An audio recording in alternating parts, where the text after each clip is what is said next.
Yo, what is up YouTube? Welcome back to the channel. In today's video, I'm going to walk you through the resume that I used to help me get my first 2 full-time job offers in cybersecurity. I'm going to give you guys a complete breakdown of my experiences, my education, and my certifications that I had on my resume when applying for my first full-time jobs.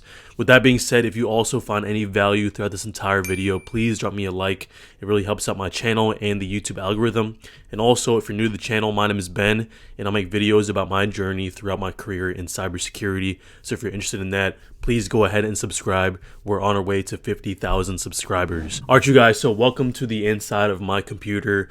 We have my resume pulled up right here that I used to apply for my first few full-time jobs in cybersecurity. So we'll go ahead and start off at the top, and then we'll work our way down throughout the resume. So first off, we have my name, and then also the current job that I had at the time when I was starting to apply for jobs. This little black bar right here is just contact information. It included my email, my phone number, my LinkedIn, and then next we have about 2 sentences describing what kind of person I am, what I do in my current role, and what I'm looking for when applying for these different positions. So we'll go ahead and move on to the more spicier topics. First off, we'll start off at the professional experience section right over here. We'll actually start off at the bottom of the section just because it's in chronological order. So we'll start off with the oldest sort of experience. So first thing on my experience little section here is going to be the owner of Blomo LLC. And for those of you guys who don't know, back in the day throughout high school and college, I ran a company that would resell goods, and I would buy stuff from places like Facebook Marketplace, OfferUp, Craigslist, platforms like that where it's like a secondhand reselling platform. And I would buy stuff for cheap and for the low price over there on those platforms, and then I would resell it on platforms like eBay and Amazon for more money. And I would just continue to do that just over and over again, buying and selling, and eventually it made me some pretty good money to the point where you can see right here that it made about $100K in sales revenue in under 1 year. And this business was able to pay a lot of the tuition for my college, which we'll go into a little bit later. So one of the main reasons why I really enjoyed having this experience on my resume is because I think a lot of people, when they're applying for entry-level jobs or their first full-time job, you don't always see experience like this where you're an owner of some form of business. And a lot of times when I was interviewing for a company, they would ask me about this experience, and it would just be a nice story to tell. And I think it's a really unique story, an experience that people who are applying for entry-level jobs might not have. That is going to be the first experience there, and that's the reason why I enjoy having it on my resume. But moving on, we have the Shared Information Services internship over at Deloitte. And for those guys who don't know what Deloitte is, it's just a company based in the US, or it's a global company, but it's a consulting firm / accounting firm. It's part of the Big Four, and that was an intern within their internal team. So one of the main things that I want to hit on in this video is also sort of my advice that I would have for you, kind of getting ready to apply for full-time jobs. I know a lot of you guys are in the same position that I was. So one of the biggest pieces of advice I can have for you if you're in college is to prioritize during the summers of your college years, prioritize getting some form of internship experience, ideally, obviously, in cybersecurity. And when you have these internship experiences, it shows that you have professional experience when you eventually graduate and start applying for full-time jobs. I interned at Deloitte. This was in either my sophomore or junior summer while I was in college. And I pretty much worked with the patch management team to ensure that all Deloitte systems received the latest patches and sort of presented my findings to the leaders. So that was what I did during this internship. It was a good experience. And yeah, let's go ahead and move on to my part-time job. So I started while I was working in college. Important piece is to also, if you can, get some form of job experience, whether it be customer service or something maybe more related to cybersecurity, like maybe an IT or some kind of role in that nature, like a part-time job. And that's what I did when working at Apple. So I started off working as an operations specialist. That was pretty much being in charge of all the inventory within an Apple store. making sure that we have accurate inventory, making sure that we're tracking incoming and outgoing inventory as well. And that's pretty much what I did. One of the main reasons why I really wanted to get some operations experience was because I ended up majoring, or I was majoring at the time, in an operations management related major. So having that operations experience at Apple would, I think, really boost my my resume and my experience within operations management, because that was my major. So moving on though, after about a year or two as an operations specialist at Apple, I ended up doing a lateral movement to a technical specialist, because I had the operations experience, but I also wanted to get some form of technical experience as well.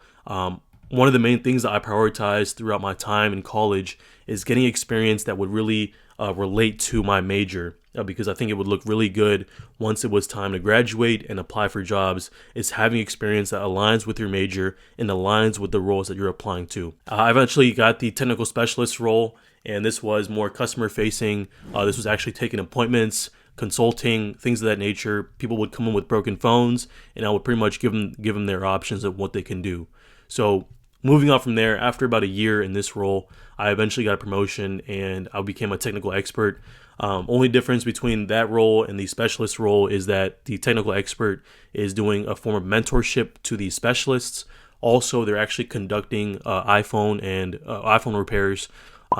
So whenever someone comes in and they want to do a repair, we're the ones actually conducting the repair in the back and getting that taken care of. I worked as a technical expert for the rest of my college career. It was a great experience, good customer service. One of the main other pieces of advice I would have for you is prioritize getting some form of customer service experience. It shows that you are able to communicate with external clients, collaborate a lot, and I think it's really good to have on your resume as well when you're starting to apply for jobs. So highly recommend internships, job experience that align with your major and your intended role that you want to apply for in the future. So moving on from there, the most recent at the time experience I had was the cybersecurity risk and compliance internship over at Deloitte again. So I got a return offer from Deloitte to come back as an intern the next summer, and it was on a different team, which was great because I wanted to have some form of different experience. This internship was, I believe, it was my junior summer, and I did it for about 3 months, just like the other one. And this time it was with the cyber risk and compliance team. That's pretty much doing internal assessments on different teams within Deloitte and making sure that they're following certain guidelines and frameworks like the ISO, the NIST frameworks, cybersecurity frameworks, things of that nature. If they don't have a plan or if they're not compliant, making sure they have a plan in place to become compliant or issue certain exclusions if they're unable to be compliant, and things of that sort. So it was a relatively less technical role. You're not doing any coding or things of that nature or using tools, or you are using tools, but you're not really an external facing team where you're actually interacting with the network and stuff like that. This is more internal based, but it requires a lot of technical knowledge, which I think really helped me as well. So it was a great experience, a great taste of risk and compliance. And I wouldn't have it any other way. So that is my professional experience section of my resume. Like I said before, lots of internships, lots of part-time experience, and even a business experience. When it comes to applying for full-time jobs, this is going to be the bread and butter of I think getting ready for a full-time job. Having these sorts of experiences will really set you apart from other people, other applicants, things of that sort. So let's move on to the education section here of my resume. So we'll go ahead and start from the bottom too, just because it's the older one. So also, one of the main pieces of advice when it comes to education and getting your college degree, if you plan on getting one, is if you can, most definitely go to a community college, because that's what I did. As you guys can see right here, I went to Northern Virginia Community College, got a general studies major. And the reason why I say that is because in the first 2 years of college, you just take your general education classes, and community college pretty much offers the same exact general education classes that you would take if you were to go straight into a 4-year college, but only at a fraction of the price, like even maybe half or even less of the tuition costs of a 4-year college, depending if you're going in-state or out-of-state. So if you're someone who has the option and the choice to go to a community college, I highly, highly recommend doing so. It does not affect your job outlook afterwards when you graduate. As long as you end up with that 4-year degree at the end of it, that's all that matters. So highly recommend doing that for the first 2 years of college and then transferring over to a 4-year college, preferably in-state to save money on tuition.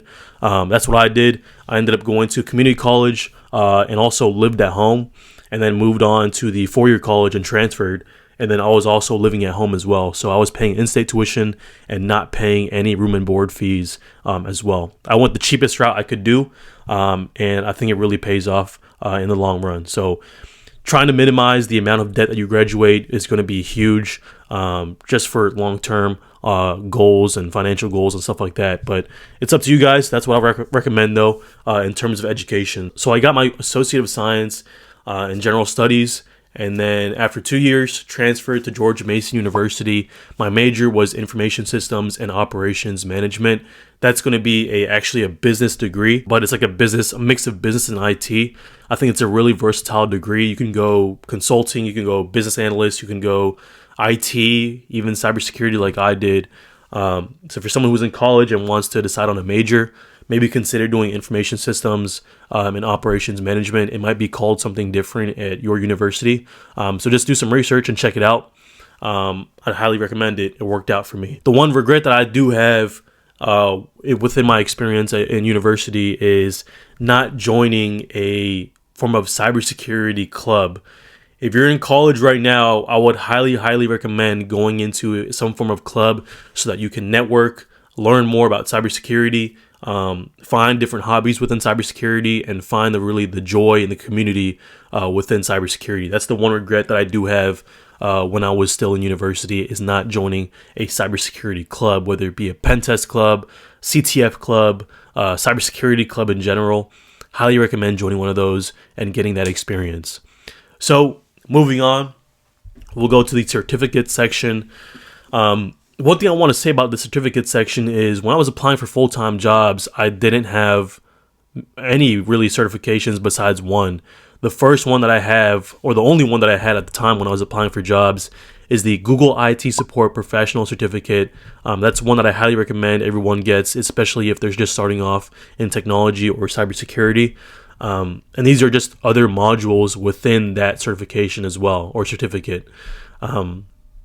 So I didn't have the Network Plus or Security Plus or AWS Cloud Practitioner at the time.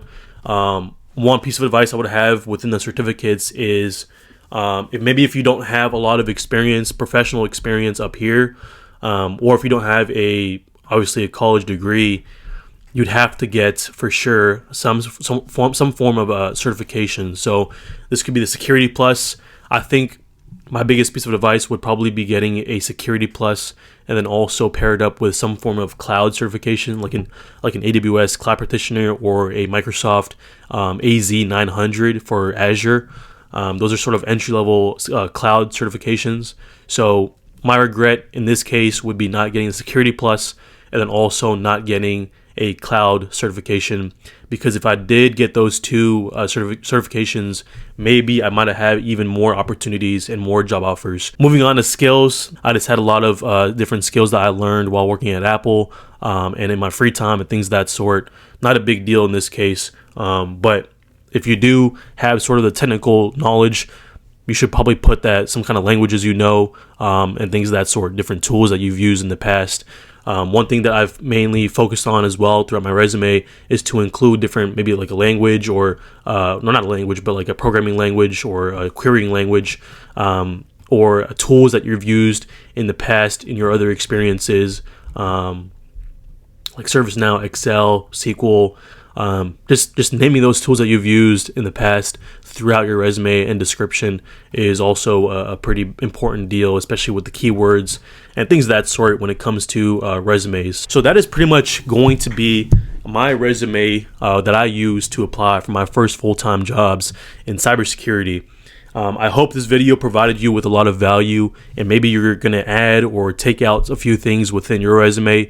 If it did provide you some insight, please drop me a like for the YouTube algorithm.